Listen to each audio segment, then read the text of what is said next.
The session that you're in, like I said, is inclusive expanded learning environments. We're going to have 3 different sets of speakers. We're going to start with the person who literally signs my check, Jeff Davis. Then we're going to go to Janelle Mercado, who works with SIP and supporting inclusive practices from the El Dorado County Office of Ed. And then we're going to follow up with our kind of heavy hitting partners. We've got a duo for you. So I want you all to really, really, really spend some time and listen deeply through the conversation today. After we do that, we're going to do a field spotlight to show a promising practice. And then I think what's really, really important is we're going to give you all some time to process. There's going to be different breakout rooms. And in those breakout rooms, there's going to be specific topics. But, don't feel bad if you don't get the topic that you can choose which topic that you want, but you will have access to all of the information in each of the breakout sessions once we post all of the resources at the end. So just wanted everybody to know that. Our conversation about our shared learning space. We hold these workshops as shared learning spaces, y'all. They're collaborative spaces. We do believe that we get out of them what we put into them. So we ask that you all really, really contribute to the conversation. We are going to share resources and contact information on a Google Doc that will happen later. The chat can be downloaded. A lot of people really ask that. But what we do try to do is pull some of these questions and the resources that elevate from this.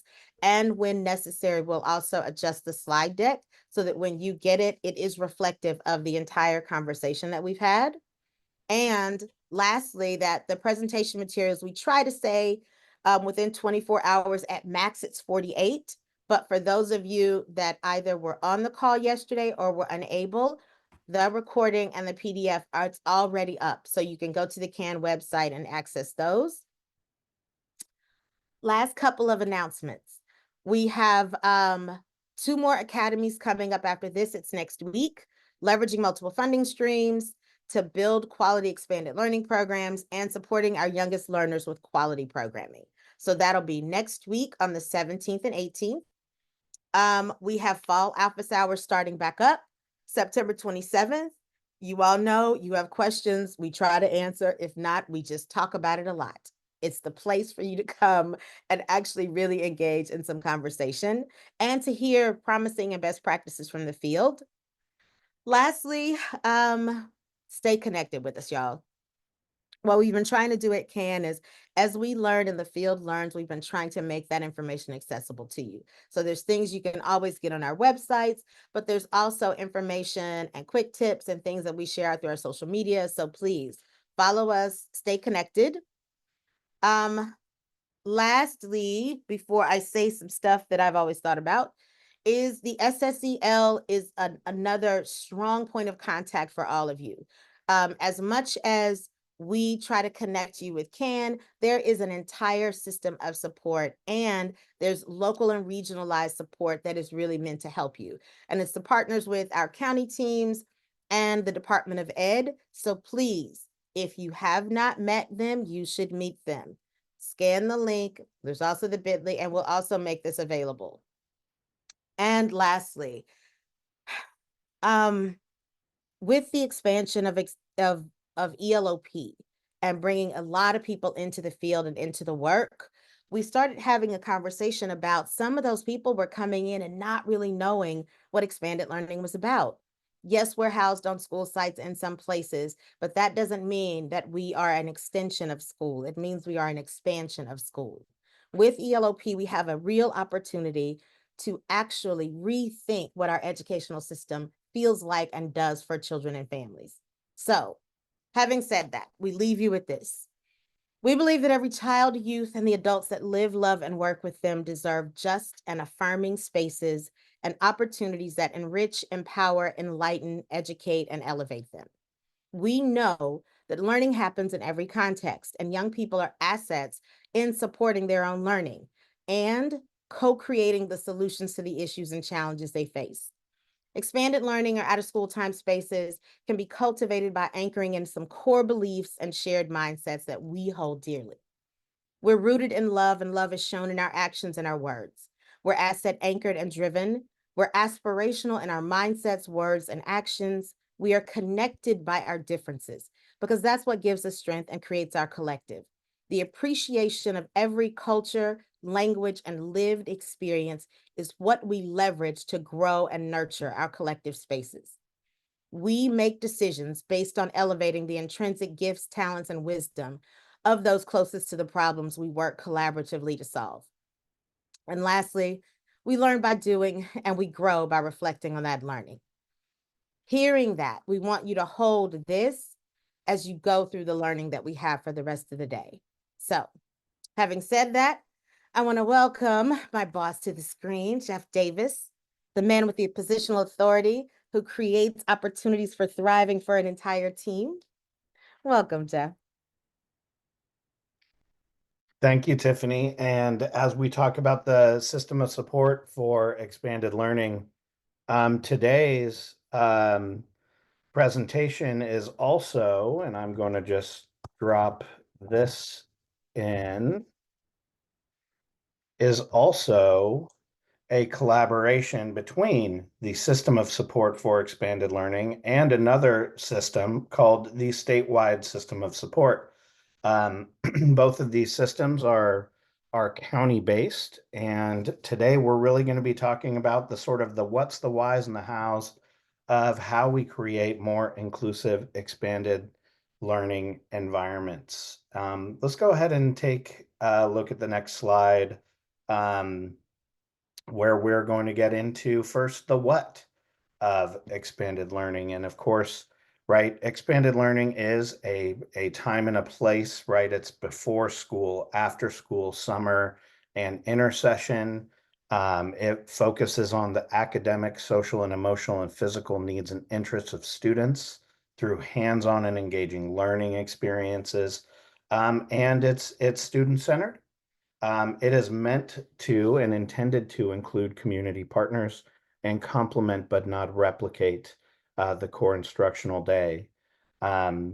Expanded learning is now a significant system in California that is funded, and we can see on the next slide, between multiple funding sources, including the After School Education and Safety Program, the 21st Century Community Learning Centers program, and the now Expanded Learning Opportunities program, a total of $5 billion.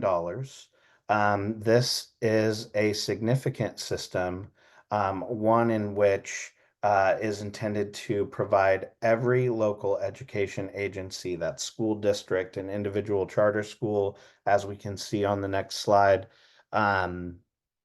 for every local education agency to be able to provide those before school, after school, summer and intersession programs, those programs that happen out of school time.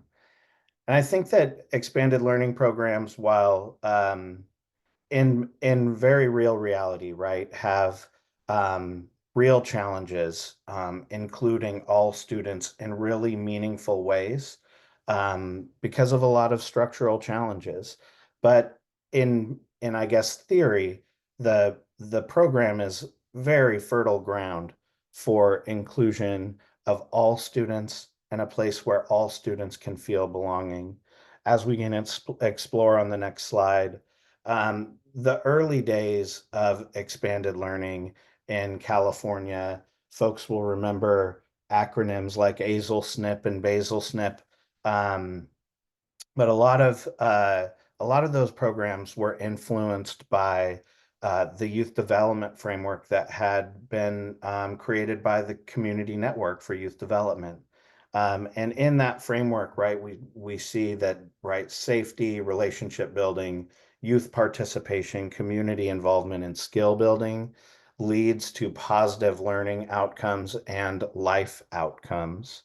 And before California's major expansion, but right before the After School Education and Safety Program was implemented, as we can see on the next slide, Bonnie Bernard had released her seminal text, Resiliency, What We Have Learned. And this really summarized the research that we can check out on the next slide. That when children and youth experience certain conditions, and this can be anywhere, right, in home, school, out of school, when they experience the conditions of caring relationships, high expectations, and opportunities for meaningful participation, this meets their developmental needs and promotes strengths that result in positive life outcomes, right? Education outcomes, yes, but also, right? It's there plain and simple, right? Successful life outcomes. You might think, well, that research was released in 2004. Is there anything more current? Well, I'm glad you asked. On the next slide, we can talk about the National Aspen Commission on Social, Emotional, and Academic Development, which was a group of researchers and experts that came together with the Aspen Commission and created A Nation at Hope that really summarized the research of what we know, but really also talked about this notion of learning and development ecosystems and acknowledged the fact that learning happens in multiple environments, including out of school time and community environments. But their summary of the research is outlined on the next slide. And you can see that it really mirrors a lot of what Bonnie Bernard had surfaced in 2004, that when we experience these safe and relationship-based equitable environments, right, when we're experiencing those caring relationships, and there's some sort of rigor around social, emotional, and cognitive skills, including academic content, right? High expectations with engagement, ownership, and purpose, meaningful participation, right? You see right down there in the center circle on the bottom there, a sense of belonging, something that I think we'll hear a lot about today. But that when those conditions are met and when those types of experiences are had, then you see on the very right the type of outcomes that that results in, right? Not just academic outcomes, which are positive, but also outcomes well beyond schooling, right? From health to uh, civic engagement and workforce and career readiness. And happy to say that on the next slide, we can take a look at the quality standards, that when the group that came together to create the quality standards, they really started with these youth development frameworks and the research base um, at hand. So I think that you can really see, right, that this notion of caring relationships, high expectations, and opportunities for meaningful participation woven all throughout those point of service quality standards. And also just sort of calling out the programmatic quality standards as well, that none of this happens by accident, right? It happens when we invest in our staff, when we know where we're going, when we work together across sectors to make that happen. And we're continuously understanding where we are, how we can grow, and managing that with an eye towards sustainability. All to say, right, our shorthand for this is that love is a research-based approach. This is really the foundation that expanded learning brings in that we can build on to create more inclusive environments where everyone belongs. And so now I'm really pleased to be able to welcome Janelle Mercado from Supporting Inclusive Practices and our partner, our collaborative partner in the statewide system of support to help us understand more of that. Janelle, thank you so much for being here. Thank you, Jeff, and thank you to everyone for being here and grounding us in this space of inclusion. Going with the theme of love, Lately, my motto, and I have a sticky note here on my desk that just says lead with love. I mean, just putting that at the forefront of all of the work that we're doing and the conversations that we're having today. So with that, I am Janelle Mercado, and I am the project coordinator for the Supporting Inclusive Practices project. I come to you out of El Dorado County Office of Education. This is my email address. This is going to be a quick introduction to our project, the work we're doing, and know that we are here as a resource to all of you. So feel free to reach out to me personally if something comes up for you after this presentation that you want to talk about, ask questions, etc.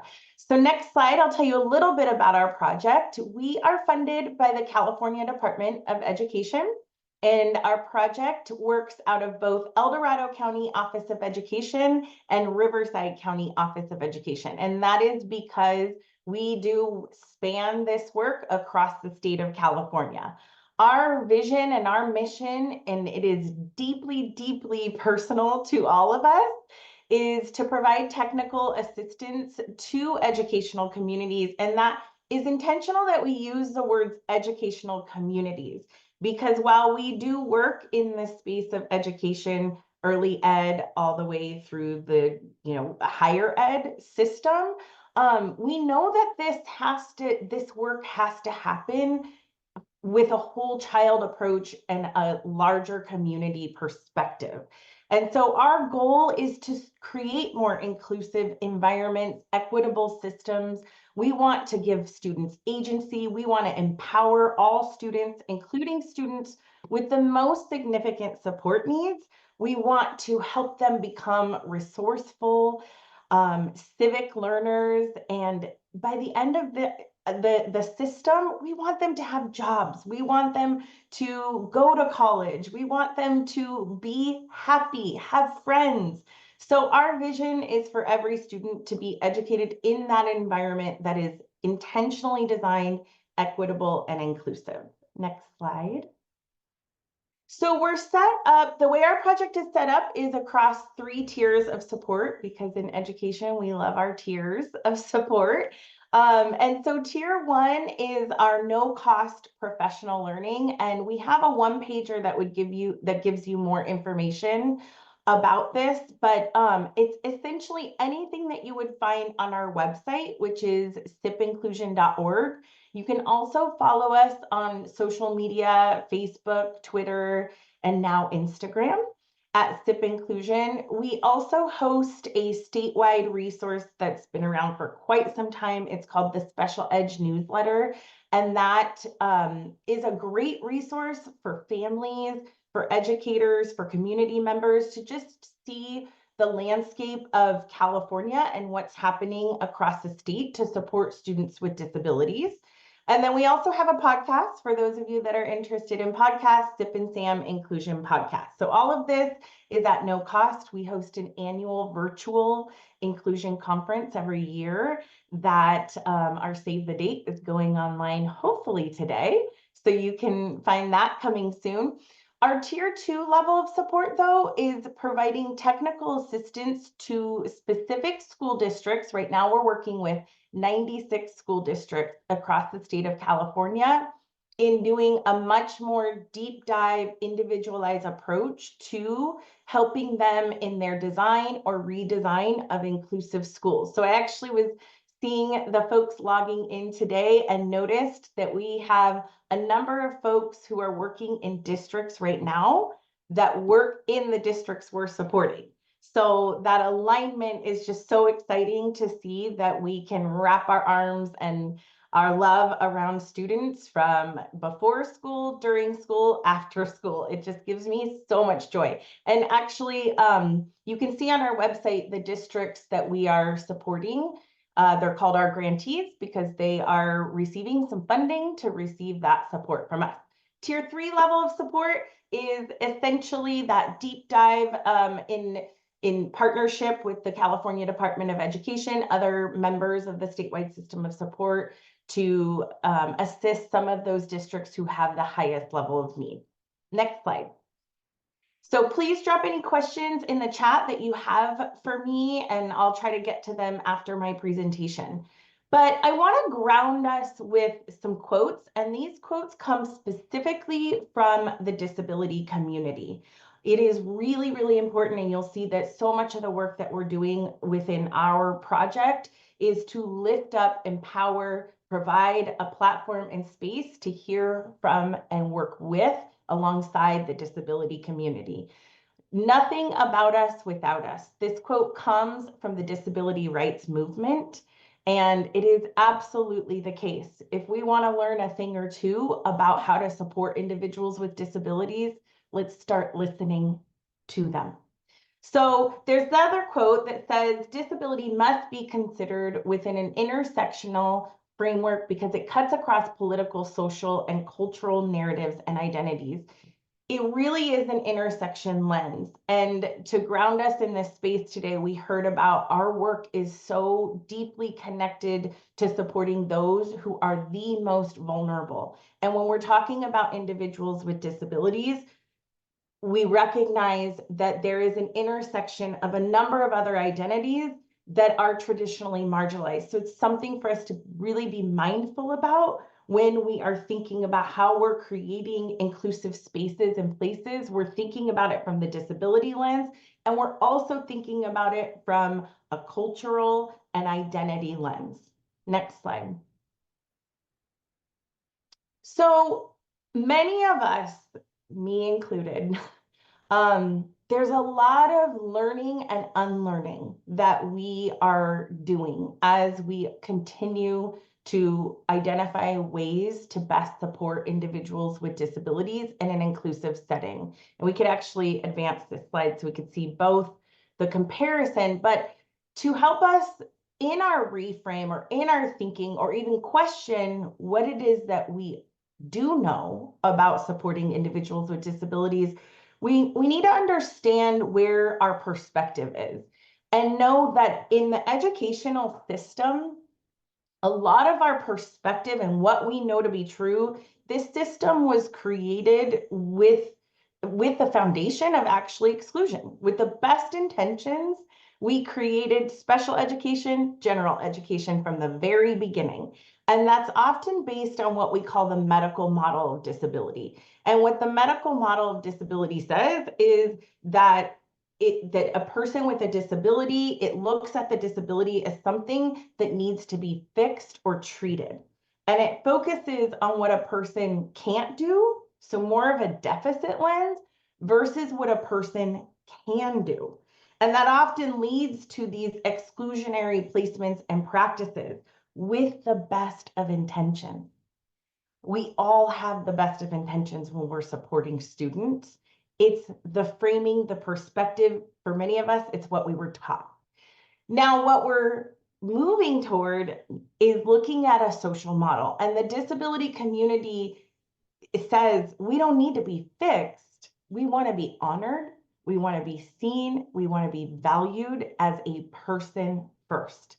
And so that social model says that disability and those with disabilities, the barriers exist in the society, not in the person or the disability. So it focuses really on that reframe of we're not trying to change a person, we're trying to look at the environments we create and ensuring that the environments we create are centered around the needs of the disability community. Next slide. So with that, I want to walk through just some what is inclusion, what isn't inclusion, because again, this goes back to our framing, maybe even how we were educated and what our experiences were in school. But what we would say inclusion is it's an equitable and accessible system. It's beyond just those academic supports.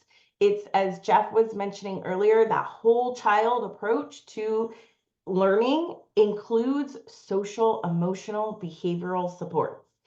It isn't, we put a student with a disability in a community or in an environment and we hope for the best. We actually create that environment with their needs in mind.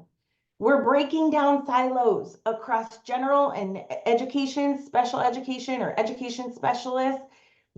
Every student is our student, every student. And you often hear in the educational system words like that's an IEP student or that's a special ed student. We're taking that away. That is old language. Every student is a student, and it is absolutely very appropriate to say a student with a disability. In fact, the disability community would say that is a core identity of mine, and I want to be honored for it. But I am a person. We are aiming for educational benefit. We are not simply mainstreaming. Mainstreaming would suggest that a person is being invited in or they have to be ready to be included. Kids are born ready to be included. This is not a kid readiness model. So we want the home base to be that inclusive environment. We're aiming for independence and interdependence, essentially knowing that every student, we have something to gain from your space in this environment. And versus line of sight inclusion, meaning in a lot of spaces, it's things like the student is being included for lunch or recess or specific activities. That's more of that line of sight inclusion mainstreaming. We want to ensure that all kids are included in all activities, and that all students, presumption that all students can learn. And the belief, the core belief that every single student has something to learn and a way to grow in this environment. Versus we are doing this to check a box because it's what we're being told to do. And then I think we have two. Yeah. Lastly, we are aiming for a sense of community and belonging. And that's where I really want us to focus today is what does it mean to create a sense of community and belonging versus we are going to have a student in an environment and their body could be there in an environment, but does it mean that they're experiencing true belonging and inclusion? Next slide. So I would love to hear, just take a moment to jot down a few words, thoughts, or a sentence that would tell me what your personal definition of inclusion is. It could even be from your own experience. So I'm going to pause for a moment and ask you to drop some words in the chat that would help give me a sense of your perspective. So no child left behind. We see what all students receive. All means all, unlearning. Belonging, cooperation, collaboration, kids working together. Everyone has what they need and everyone feels that they belong. I see belonging surfacing. Least restrictive environment. All students are given equitable access. Students are welcomed, they belong. Excellent. Keep those thoughts coming in the chat. I just love seeing what others' perspectives are. And we'll go on to that next slide. Excellent. So I just want you to know that there's an access to research here. I'm not going to go deep into all of the research. We have a whole page on our website on the research, but essentially to summarize what the research is telling us is that one, not only does inclusion benefit students with disabilities, there's also significant benefits to students without disabilities. And the bigger picture here really is thinking about the future of all of our students. We know currently that the outcomes for students with disabilities in terms of graduation rates, in terms of being able to get a job after high school, going to college, or living independently, the outcomes are very, very low. And it has continued to be this way for a very long time. And so the goal is to learn to be in community together. And the more that we can teach children how to do that, that translates to their future jobs, future supports, and inclusion in community. Next slide. So in our project, we're doing some work with a federal organization called the National Center on Inclusion Toward Rightful Presence. And what the scholars and the research says around rightful presence is this work has to go beyond inclusion alone. We believe, what they say is that we believe that an environment conducive to learning and personal growth is established first and foremost through the cultivation of a culture of true belonging. Efforts toward that goal must begin with the presumption of rightful presence and inherent value of the disenfranchised. So inclusion efforts alone, they cannot bring about that substantial change because our frame in society and community about inclusion traditionally it still adheres to this guest host privilege or this idea that someone has to be invited in to be included. And so we really want to take out that power dynamic and level that playing field to ensure that students with disabilities are seen, are viewed, and our mindsets about individuals with disabilities is an equal playing field. A student doesn't have to earn the right to be there or to be invited in. They inherently have the right to be there. Next slide. So it really is helpful to look at it from the perspective of students when we think about what is rightful presence and what is the experience of students. And so we talk about extending rights and how we think it works versus what a student really experiences. And I'm not going to go through all of these, but I do encourage you to come back to this and help you in your framing to understand what we might think as adults is happening. And even with the best of intentions that we're creating this environment that we believe is inviting, it may not be the experience of a student. And that is because traditionally students are still having to mask or they're having to assimilate to a certain expectation or a certain norm that exists that may not be who they are and their true identity. Next slide. So these next few slides help us unpack what true belonging is.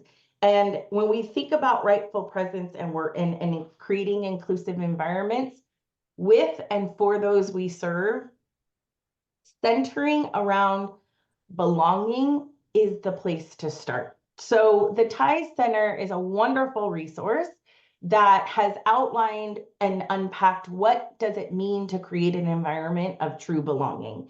And so they've created what they call the 10 dimensions of belonging. Next slide, and you see all 10 here, but I'll go through these very quickly. And what it means is to be present. It means that we want to invite students in. So a student can be there present, but it doesn't mean we know them and they feel that they belong. So not only do they have to be present, we need to make sure we're inviting them into the spaces. Next slide. And we'll go through these super fast. You can just kind of keep progressing. We want students to feel welcomed. There's a friendliness, there's a warmth. We are excited that they're there. They're known. We know the students by name, and we also know who they are as a person and the value that they bring to the environment. Next slide. They're accepted, they're involved, they're a part of all of the activities. There is friendship, there is love, there is value. Next slide. Students are supported based on their individual needs. They're heard. We're providing space for students to communicate. We're listening to them. We're teaching them to self-advocate. Next slide. They're befriended. They're needed. This is the difference between being invited to the dance and being invited to dance, right? Next slide. So I want to leave you with this quote about belonging. Belonging isn't just a nice sentiment or a word on a Hallmark greeting card. It's a need that's hardwired into human beings. So just like we neglecting the need for food or water, if we neglect belonging, it is harmful, it is hazardous to our health. In fact, it is lethal. We all want to feel a sense of belonging. And if I were to ask you, think about a time where you felt like you belonged versus the time you did not feel you belong, I can guarantee that comes to you right away, because it is a very real, visceral experience. Next slide. So where do we start? We start from the very beginning. What the folks would say, what the scholars say out there, next slide, is if we start segregating individuals with disabilities from the beginning, it is almost ensured that they will continue to be segregated throughout the educational system and beyond. So the work is about really starting early, and we're talking birth through adulthood. Next slide.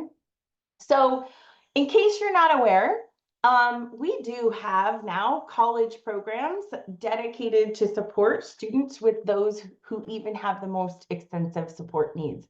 So there are federal programs, and in the state of California, the governor recently passed a bill that is urging college programs across the state to create more. We need more programs. One of them here in California, we have a number in California actually, next slide, but one of them is the UC Davis Redwood Seed Scholar Program. And we highlight this one because it's the only program in the state that has a combination of 4 years of college opportunity along with independent living. And the reason we highlight this and I bring this to all of you is because I want to show you what their foundational elements of educating students is around.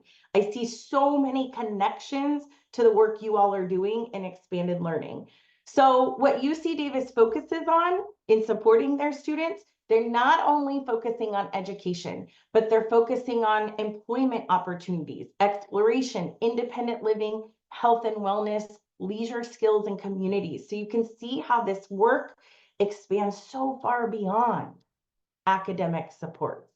I just want to leave you with this final message, because again, I think don't hear from me, we need to hear from the disability community.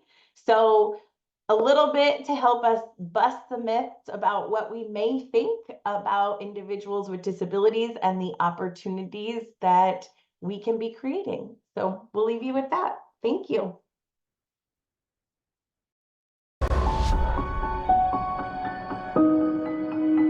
One of the biggest myths out there, I feel, is that all disabled are mentally indeficient.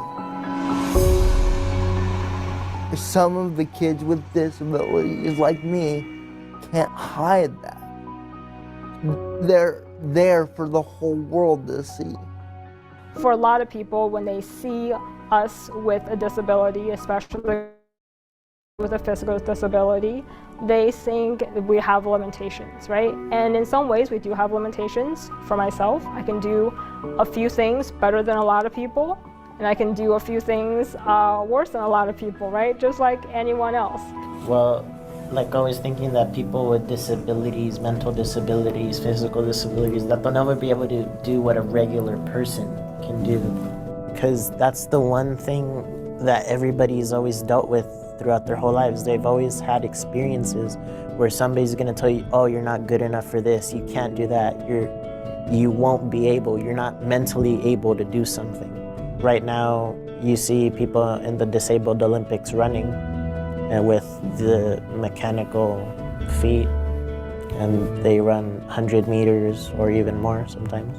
I would say that another myth is people only without disabilities go to college. Like, people don't think you could achieve it. Like, they'll just think you'll just not being on their own. I always wanted to go to college, but I've always heard that people with disabilities don't go to college. And like students like with me, like they didn't really seem to care like what like if you were going to go to college or not. They like praise more the AP students kind of.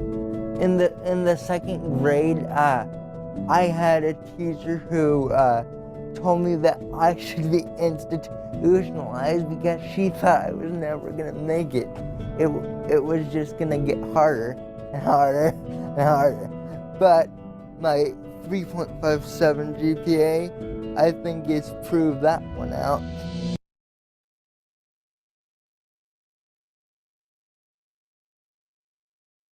Thank you so much, Janelle, for sharing that.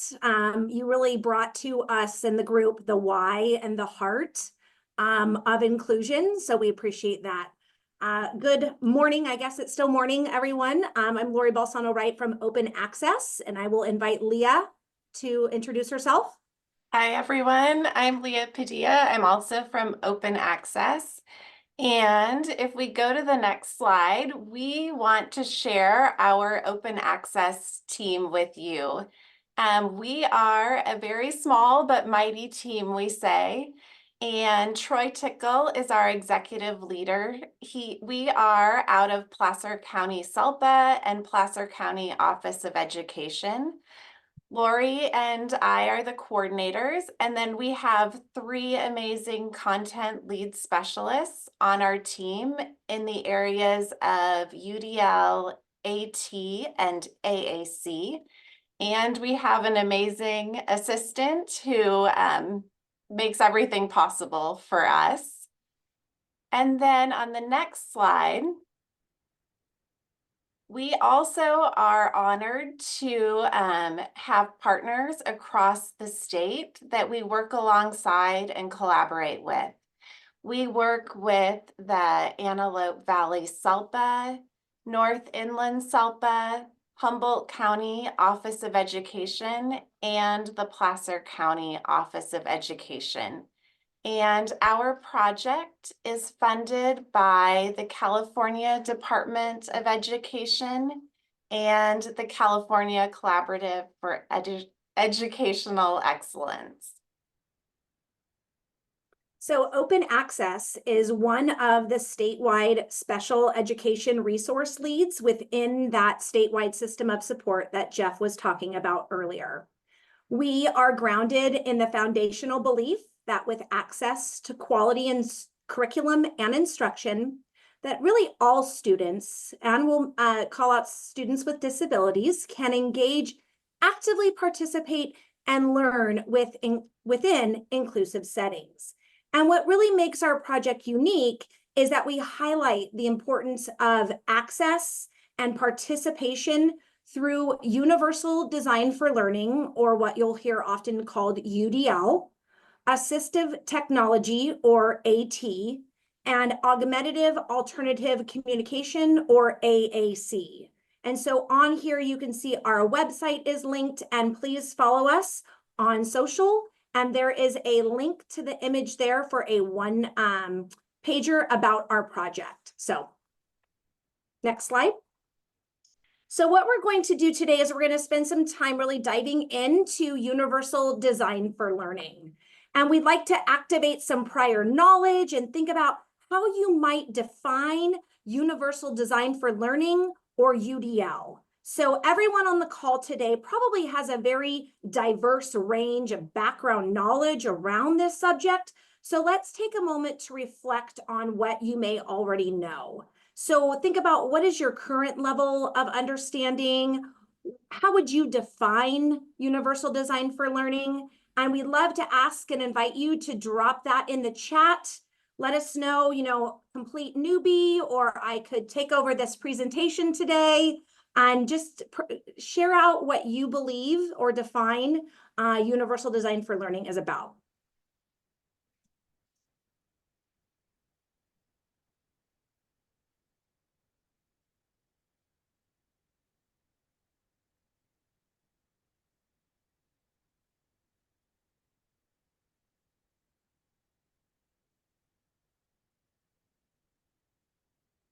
Learning conditions that support the success of all students. Yes, planning and designing experiences. I like the specific call out on the designing. New to the term. Great. Glad that we can share some knowledge with you. Equitable knowledge that is accessible for all students. Oh, I love it, Gage. Breaking down barriers. We're going to talk about that. A mindset that embraces diversity. Brand new to the term. Thank you, Carrie.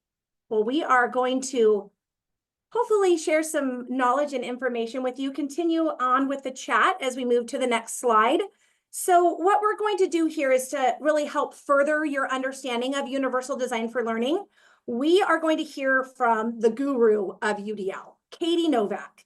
Katie is an internationally renowned education consultant, author, graduate instructor, and a former assistant superintendent.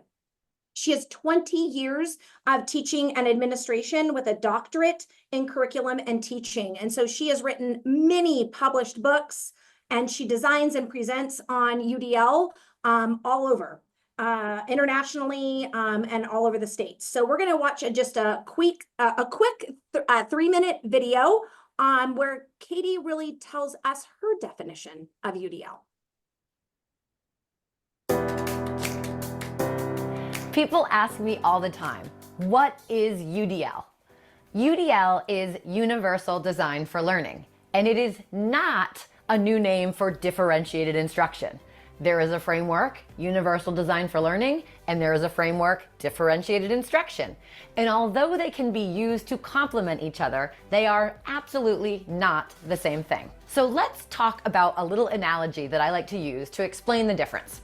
Imagine for a moment that I was going to have a smashing dinner party.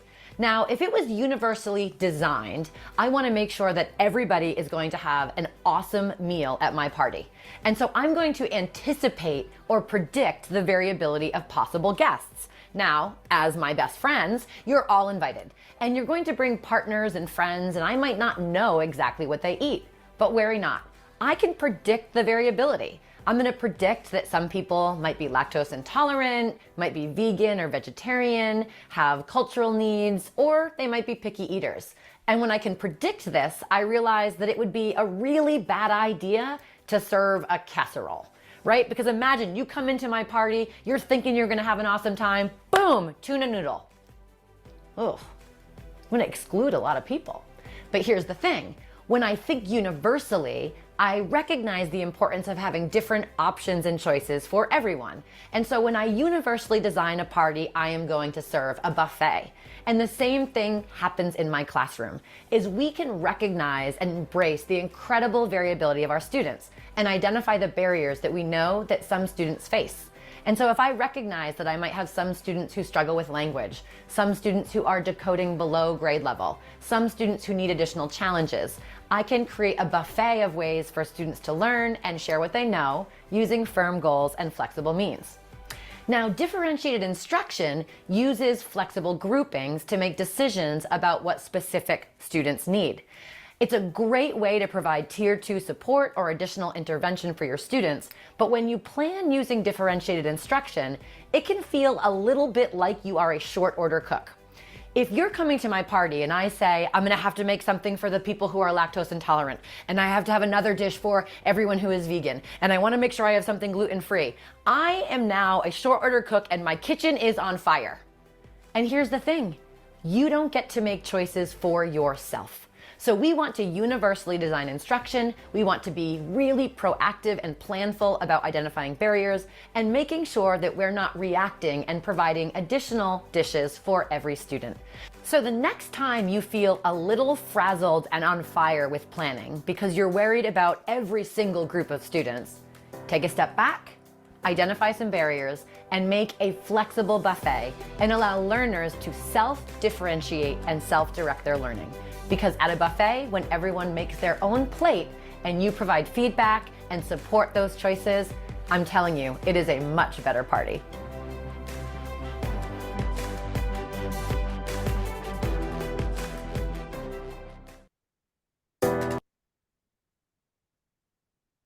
Great, thank you. And I just want to call out Megan's comment in the chat. She said, not every child learns in the same way, and it's our job to adjust our environment. So we're going to hit that conversation here about the barriers being in the environment and not in our learners. So I just want to give a specific call out to that. So here we are. UDL is a teaching framework. It's a framework that's based on research in the learning sciences that really guides the development of flexible methods, materials, and environments that embrace that variability that we know is in our classrooms and in our programs. We look at minimizing those barriers, and we're helping our students to develop that learner agency so that they feel empowered and advocates for their own learning.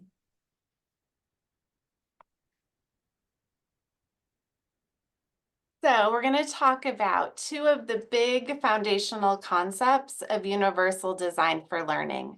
So we know the primary purpose of universal design for learning is to design learning environments that reach every student, like Megan said. And in order to do that, we must think about these two foundational concepts, variability and barriers.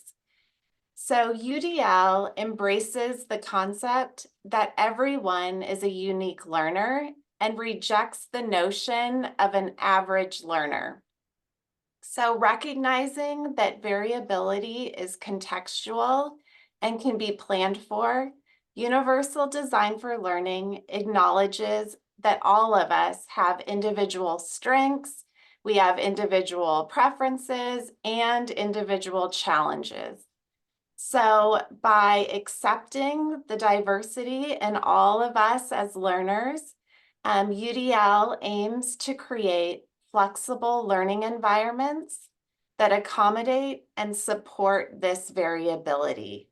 So when we do this, we ensure that all of our students can access and they can engage with the curriculum in ways that are meaningful and effective for them.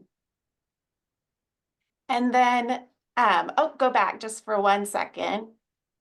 The other foundational concept are barriers. So universal design for learning recognizes that obstacles to learning are found in the environment, not within the learner. And so I'm going to say that again. UDL recognizes that obstacles to learning are found in the environment, not within us as learners. So these barriers, they can come up in lots of different ways. Barriers can be inaccessible materials. They could be inflexible teaching methods, or it could be physical obstacles. And so UDL seeks to identify and eliminate these barriers. And we do this by creating those flexible methods, materials, and environments that accommodate the diverse needs of our learners. So when we remove or reduce these environmental barriers, then UDL ensures that all of our students have those equal opportunities to access and to engage with the curriculum.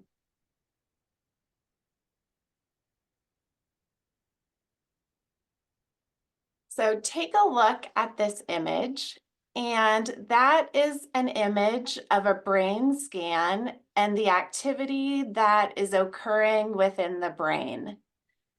And so modern neuroscience views the brain as a complex web of overlapping and integrated networks. And so variability is the dominant feature of our nervous system. So we know that each of our fingerprints are unique, and so are our brains. No two brains are alike. So each brain is a complex, interconnected web, and it's sculpted and influenced both by genetics and by our interactions with the environment. So the concept of neurovariability is important for us as educators because it reminds us that learners do not have an isolated learning style, but instead it relies on many parts of the brains working together to function within any given context. So there's no single way a brain will perceive or engage or execute a task.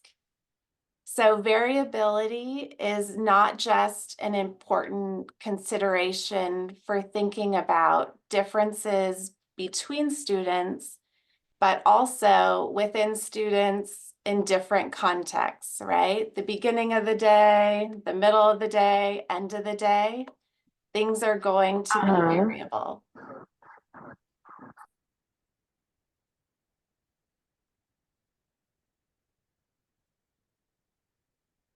Next. So next, you can go to the next slide. We are going to do a little activity with variability. And so if this link works, we can try it, or I can just randomly pick a variable. But we're going to, if it works, we can spin the wheel. And then, oh, it doesn't look, that's okay. If it, let's see if it'll work. If you click the wheel to spin, what did we land on? Okay, so we have a student who enjoys creative and artistic activities. Go ahead in the chat, drop ways that you would support this variability. Maybe if you have a learner in your environment, how would you support their interest in those artistic and creative activities? Go ahead and put what you're thinking in chat. How could you support them?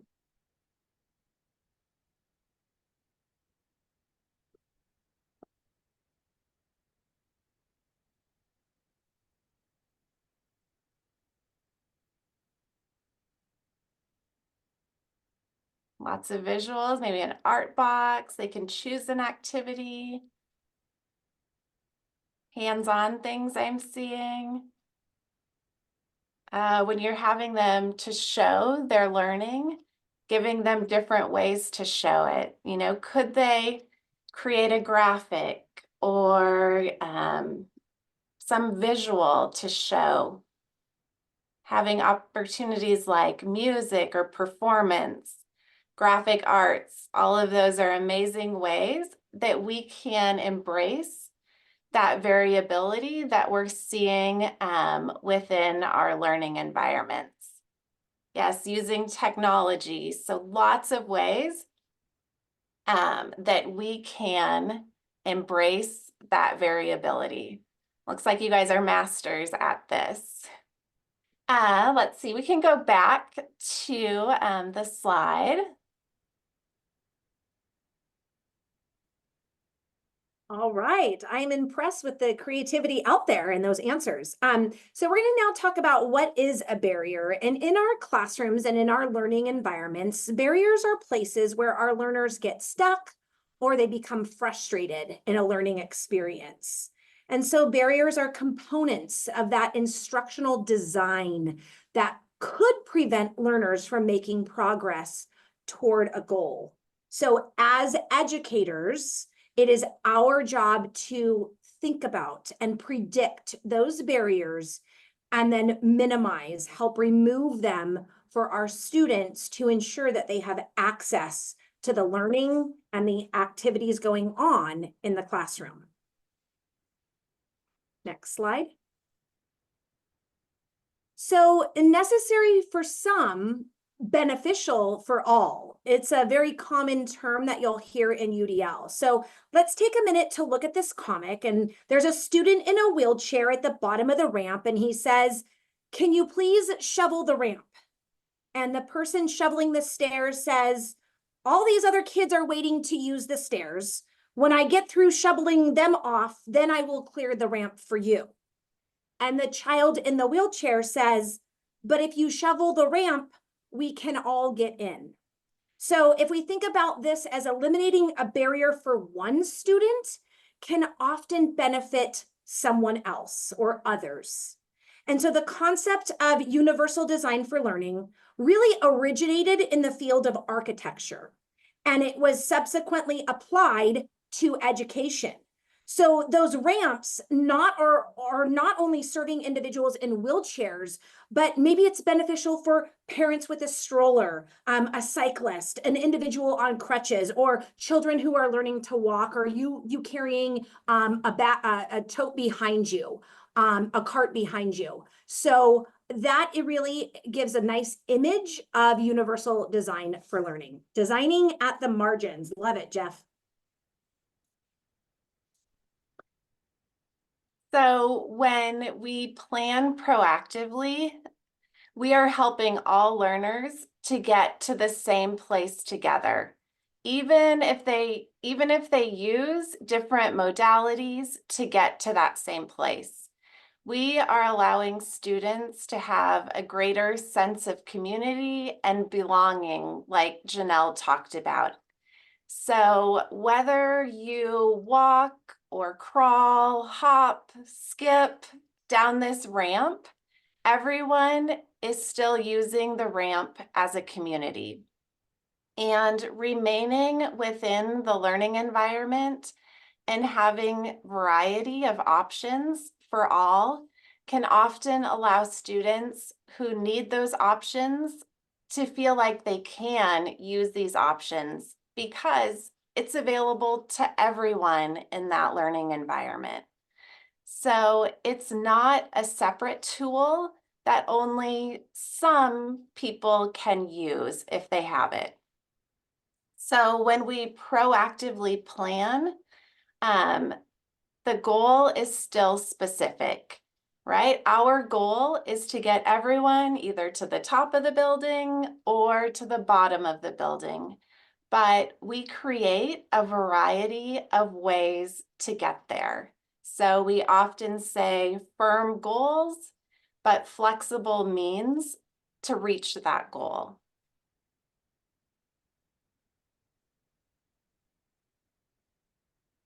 And so many of these modern day tools and supports that you see here on the screen have become well used and well known within our world. And they came from a need for some, but it's beneficial for all of us. So our needs, our preferences, and engagement can vary every day and with every experience. So having options to eliminate barriers can also help us recognize, that variability within our students and within all of us as humans. So I often use the automatic doors as I'm walking into work with my 2 beverages and my several bags. Laurie talked about the importance of curb cutouts, closed captions. So many of these things are beneficial for all. So let's take a second on the next slide. Take a second to think about maybe a tool that you have seen a student need that another student might benefit from. So have you ever offered tools to all students? And how has that changed their participation? So go ahead and think about that for a second and share your thoughts in the chat.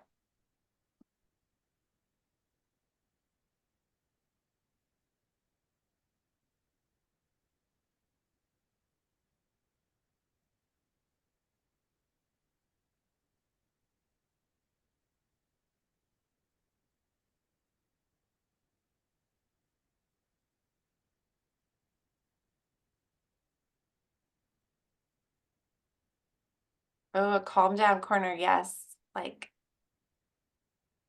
open that up for every student, right? It's not just maybe for one specific student because it's on a certain plan that they have. Grips for pencils, I see scissors. Have several of them, and anyone who wants to try this or use this. Exactly. Giving them options for how to show their learning on a project. Oh, I love, Jamie, visuals. Visuals are the best, right? Having those supports so students know what's coming and what's next. Great ideas in the chat. Thank you all for sharing.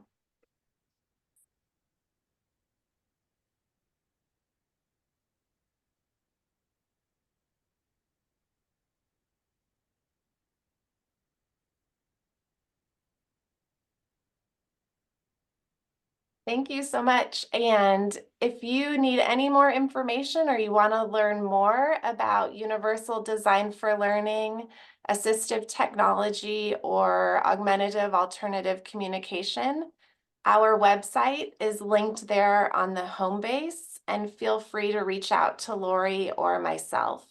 But thank you so much, everyone.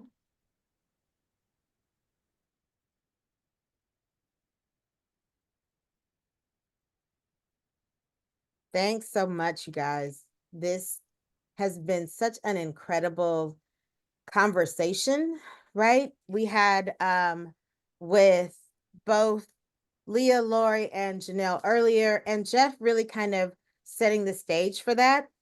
So now we want to talk to somebody who is putting those conversations into action. I want to introduce you guys to Chen Kong-Wick. She is from OUSD. She is someone that has been working in expanded learning before there was such a thing as ELO-P. They have been doing this really good work and really interesting work, y'all. And so we wanted to invite Chen to come on and talk about how they've really been leveraging ELO-P to not just talk about inclusion, but really make it the standard of what the district is really trying to offer. So everybody, welcome Chen. Welcome. Thank you. Thank you. So thank you for the opportunity. When we actually had ELO funding, it was one of those moments that allowed our district to like dream big and do bigger. And for us, for Oakland, it was more like dream big and do better for our communities. Given that we just came out of COVID, we knew certain data that certain kids weren't having access to physical activities. And we also knew that our lead agency that was providing program was also struggling to provide staffing. So the opportunity to dream big and do bigger was an opportunity of like, how can we utilize and leverage ELO funding to do better by our young people? And then couple that at the same time, Oakland was part of this learning convening led by Positive Coaching Alliance and G6 Consulting, where we actually allowed us and look at data on sports equity. How do we advance sports access, not just across Oakland, but across California? So when we landed on this project, we were really thinking on universal design from the lens of like, not just, just for some students, but all students. So, and we needed multiple years to go into it. So just to be transparent, the image that you see here is actually we're heading towards our third year. And part of our universal design was how do we chip away and remove some of the barriers and some of the and build resources and staffing that gets us to the ultimate dreaming big and doing bigger. So in year one, we had to build infrastructure and in regards to systems and process of identifying what our sports provider looks like. But the root issue of why we are like our core why was really strong was that at the same time, Steph and Aisha Curry commissioned the Aspen Institute to actually do a research in Oakland, which was the data was really daunting from the lens of only 14% of Oakland kids have only access to 60 minutes of physical activity a day. So that was like, if that didn't move you, what else? So what we did in year one was to build out the infrastructure of offering Saturday sports program to across 51 elementary school. And then also to help our lead agency provide programs, we also created a model where we actually offer sports access during the Monday through Friday. These are students who may not have transportation to show up on Saturday, but if they show up to school, they now have access to sports offering.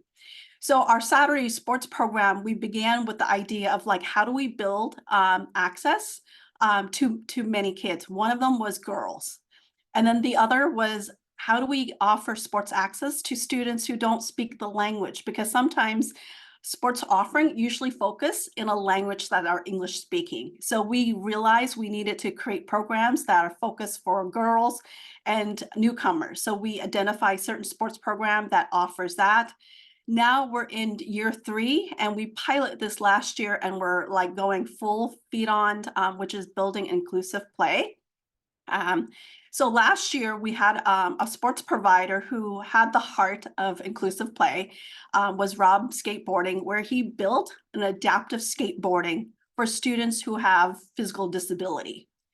With this design, we knew that we were onto something from the lens of like, not just for students with physical disability, but we've come to realize there were some kids who had the mobility, but was just scared hopping on a skateboard. So that was like what was designed to benefit for one subgroup now is available for all kids who may be scared just hopping on. So we did a series of training, and we also created an opportunity for our classified staff who works during the school day supporting students with disability to now work and earn extra income on a Saturday, providing support to our SPED students. We didn't exclude them and set them on a separate, location. So Rob Skates, we have it at this particular elementary school where the general population could do skateboarding and roller skating, and then students with disability could actually mingle with the general population, and then general kids who are scared of skateboarding could hop on if they need to with the adaptive skateboarding. And then we just recently launched our sports kickoff for the year at Laney College, where we had over 350 kids and families shows up with middle school students also getting access to health screening. We partner with Kaiser Doctor because, again, our job is to remove barriers. One of the barriers for middle school students is that they don't have access to health care screening. So we actually brought the doctor to the event. So they actually did health screening, and kids could now play sports at the fall season. So we have many partners ranging from esports, BORP, which stands for Bay Area Recreational Sports Access. And then we partner with our sports provider, and we're doing a series of training how to increase access. And then what's happening this year, what's really interesting is we introduced this concept called FLIP. FLIP stands for Friends Learning with Inclusive Play. So in our general sports offering, which kicks off on January 28th, all the way till fall and spring season, you'll see a symbol in our sports brochure. And then every single time that families look at it, they know that that's a flagship where it's inclusive play for all kids.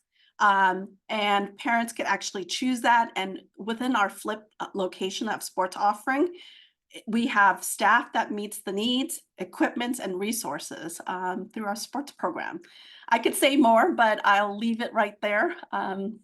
Tiffany, let me know if there's any other stuff that you want me to share. I was sitting here going, I should just let her keep talking. So I think the kind of interesting part of the conversation is you said that it took you all 3 years, right?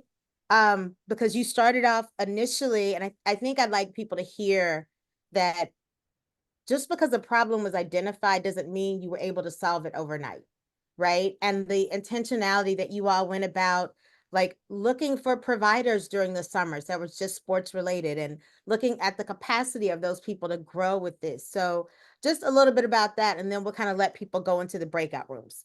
Sure, no problem. So one of our pieces was training our sports provider to offer programming that's high quality. Just because they're providing program, that doesn't mean, that does the job. So we actually, like, one example is we partner with Oakland Roots and Soul soccer organization and develop a coaches academy where, and then we also knew that, identifying coaches of color, particularly women, also plays a role. So we were really intentional of that. So we have a training modules that's set, and it could be made available to all across California, because our goal of creating the Yes Sports is to create a movement where ELO-P is the funding engine, like the gasoline to make accessibility for all. Because our dream when we created this was to have not just Oakland saying yes to sports, but across California saying yes to sports, because it's not just access for one subgroup, but access for all. Because when it's done right, imagine what kind of movement that would be.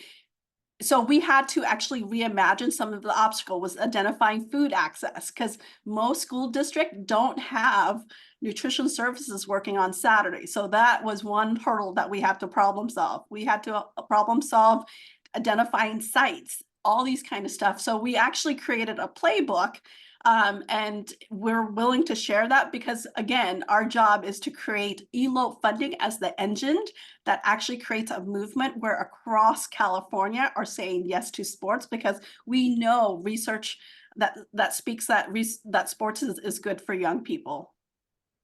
And just to kind of add, folks, that this explicit kind of strategy around sports, play, and movement, which is really what all the play equity work really is, understanding how Oakland they're using this as a very explicit kind of strategy, but now imagine applying that to the rest of the services that we offer to young people.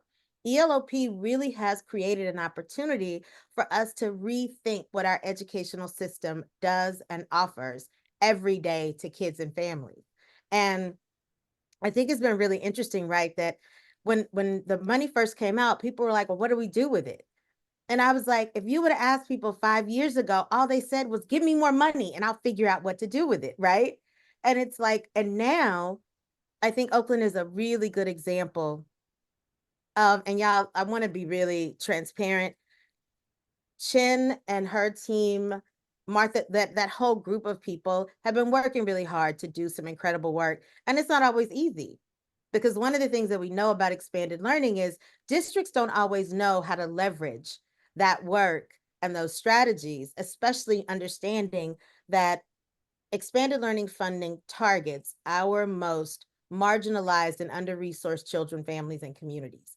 And so looking at some of the work that Oakland has been able to do, I just think it's incredible. And we were really excited to create this opportunity. And I want to thank Chen, because we had someone else that we had figured out, and last minute she stepped up and stepped in and was like, yeah, we'll share everything, Tiffany, it's no problem. So we are going to try to find a way to make the coaching book, the work that they've been doing, because I think you said y'all just finished it, right? Your playbook? So we're going to make that available to folks. And they've also expressed some interest to want to do a fireside chat to talk more about this. So we're going to look at putting all that together. Chen, sincerely, just thank you for all the work. And we know that it hasn't been easy and it hasn't happened overnight, but this is really what's best for kids. So thank you. Any last words? Yeah, I think the work is hard, but when your core value is pretty strong, part of our core value is equity, the courage to challenge the status quo, and joy. Having ELO was the opportunity to actually carry that out, because I think accessibility is not easy, but it's solution oriented and available with ELO-P. So we're really excited to be able to share the playbook and create an opportunity for folks to just learn from our mistakes and make it sports accessible for all. Without a doubt. Thank you so much, Chen. And tell the rest of the team, thank you for letting you come on last minute. We appreciate it. It's all good. Thank you. Take care. Okay. So Melissa, we're gonna kind of wrap us up and push us into our groups to have some conversation, right? Yep. Thank you, Tiff. I just want to pause before we jump into the next few slides to kind of close our this part of our workshop. Just wanting to pause and say thank you, deep gratitude to Jeff Davis from our California After School Network, and kind of setting the tone, right, in why inclusion in expanded learning is needed, right? And setting us up to then explore a little bit more with Janelle Mercado from SIP on how we can engage in that inclusive mindset and belonging, and sharing all those wonderful resources. And then spending some time with Laurie, Balsano, Wright, and Leah Padilla from Open Access, and learning more about universal design for learning and how that can be not just implemented to support our diverse students, but also the general community, right? And how being intentional with, how spaces are designed can be essential in removing those barriers. So, and then what a treat to have last minute, and I mean, a way to just put a bow on today's presentation. from Chen Kong-Wick in sharing with us all the amazing things that they are doing in the Oakland School District to spread joy and equity through youth sports. And I'm sure folks will want to get their hands onto that resource. And so we will make sure that we include that in all of our post-workshop communications. It will also be available on our website. So again, deep gratitude to you all. I'm really hoping for our participants that this was meaningful and impactful, and you walk away with at least one idea that you can take back to your programs and share with your teams to continue to do this amazing work with children, youth, and families in your communities. So a few things before we move on to our breakout rooms, where you can dive a little deeper into some of the content that we covered today. Again, Jeff mentioned this earlier, and we mentioned it yesterday. We have a really comprehensive system of support for expanded learning, right? And so we encourage folks to, yes, connect and work amongst your district and your partners, but also connect with your county support team and our CDE folks. You can scan the QR code, you can use the bit.ly. We also will have it linked in our resources that are shared out post-workshop. And so can't encourage this enough to stay connected with your regional support teams. And we are excited to also co-facilitate another capacity building opportunity for folks around our state to dive into the power of expanded learning and how that can support substance use interventions, health, mental health, and thriving families. This is a virtual workshop that will be offered on Wednesday, September 25th. Registration is open. You can scan the QR code here, and we also have the links available in all the resources that we will share. And this is a partnership workshop that we are excited to offer folks with the California Youth Opioid Response project. And so definitely want to save the date, mark your calendars, register, do all the things. We hope to see you there. And also we cannot not shout out that we continue to have registration open for our 2025 Site Coordinator Symposium. This is a great convening where leaders throughout the state, out of school time practitioners, site coordinators all gather to learn from each other, build community, share resources, connect with our partners. It will be in Sacramento on virtually on Wednesday, February 5th, 2025, and then in person in Sacramento on February 7th and 8th. And so we look forward to seeing you all there. Early registration closes this Friday, so you want to lock in that discounted rate before it increases to our general registration prices. And as always, we live and breathe our CQI continuous quality improvement culture, and really take your feedback on how we can improve our professional development and capacity building opportunities, and also just informing us on what are the needs that you have within your community, so we can keep that in mind as we continue to design these types of workshops. So you can scan the QR code or use the bit.ly. It is the one form for all 4 days of our workshop. And so if you want to wait till the last one on Wednesday, September 18th, you can do that as well. We just hope that you give us your feedback. All right, so I'm excited. We have a few minutes to navigate this, and so hoping we can get folks into breakout rooms.